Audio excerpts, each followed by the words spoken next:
Gospel, chapter number 16.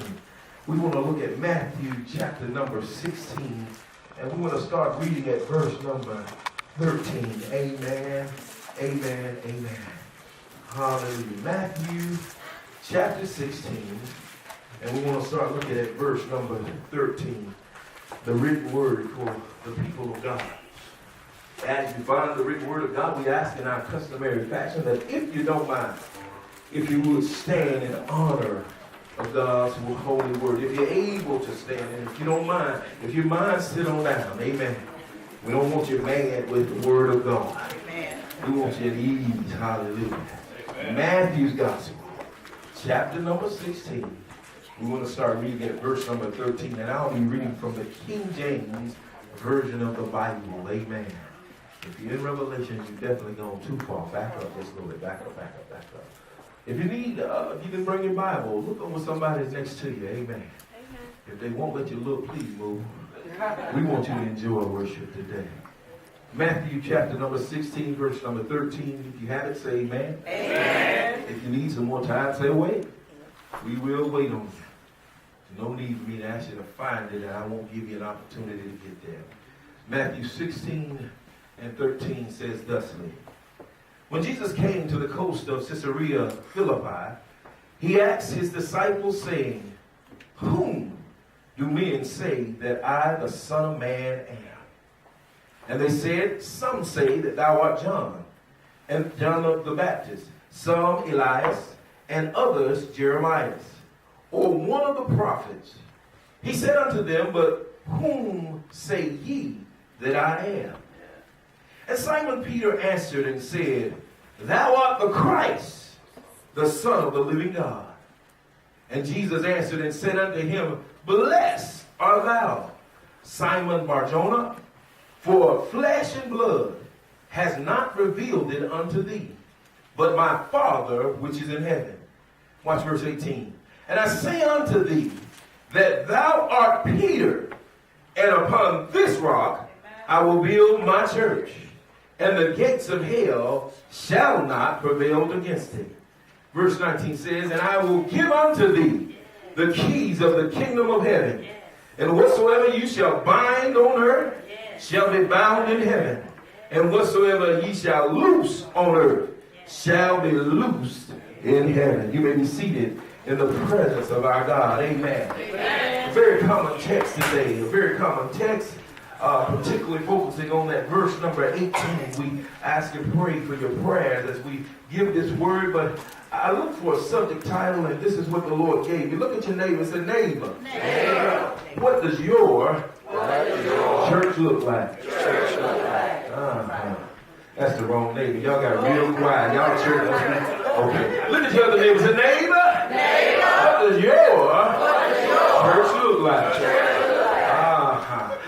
Matthew's Gospel, this book was written by Matthew, and his very name means the gift of the Lord. He wrote this Gospel as early as AD 50. He wrote this Gospel for the converts of Judaism. This was to convey the point that Jesus is the Jewish nation's long-awaited Messiah. Matthew simply wants us to focus on Jesus the Christ. He wrote to the church whose members had differing opinions about the important issues going on in the church. He stressed that we ought to look beyond the issues that sometimes easily divide us, and we ought to look to Jesus for everything. Yeah. Now, as we step quickly in this chapter 16 of the Gospel of Matthew, it contains Peter's confession of Jesus the Christ. It is through this confession that Jesus reveals more of his purpose for mankind through the Spirit of God as he spoke through Peter. I'm going to say that again.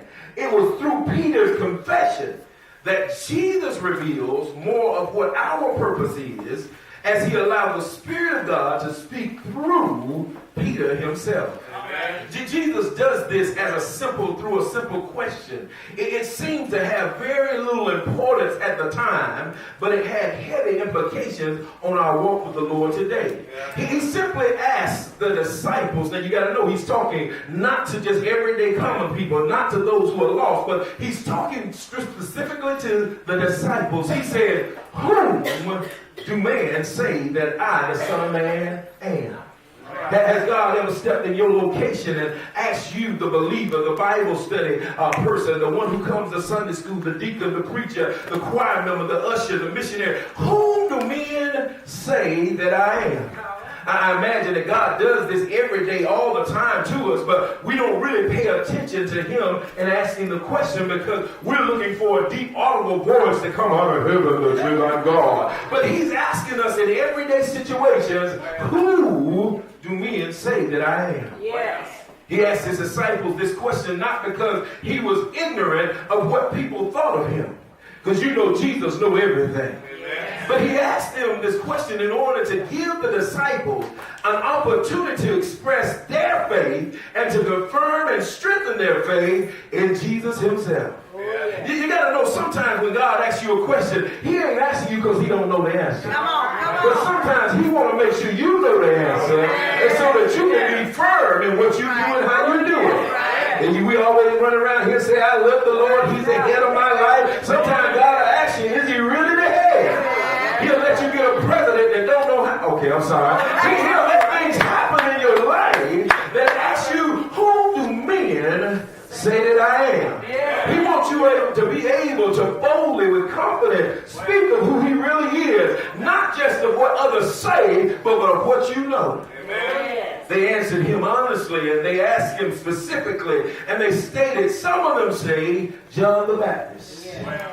And then there's some others that say you are Elijah. Right. Then there are others who say you're Jeremiah or one of those other prophets. Oh, yeah. But Jesus then asked him specifically, okay, you gave me the rundown, the history of what other folks say. Amen. Now I'm stepping directly to you. Right. Whom do you say that I am?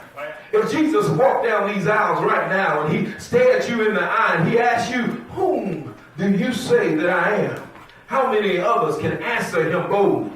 How many others can answer him not through what we heard somebody else say, but by the testimonies of our own faith, the testimonies of what he's brought you through, the testimonies of how he brought you over, the testimonies of how you should have been dead, sleeping in your grave, but he spoke of death and made it back. How many of you will be able to say, you are the Son of the living God? The one who heard my cry way out in the wee midnight hours, and you brought me back from a lost place. Come on,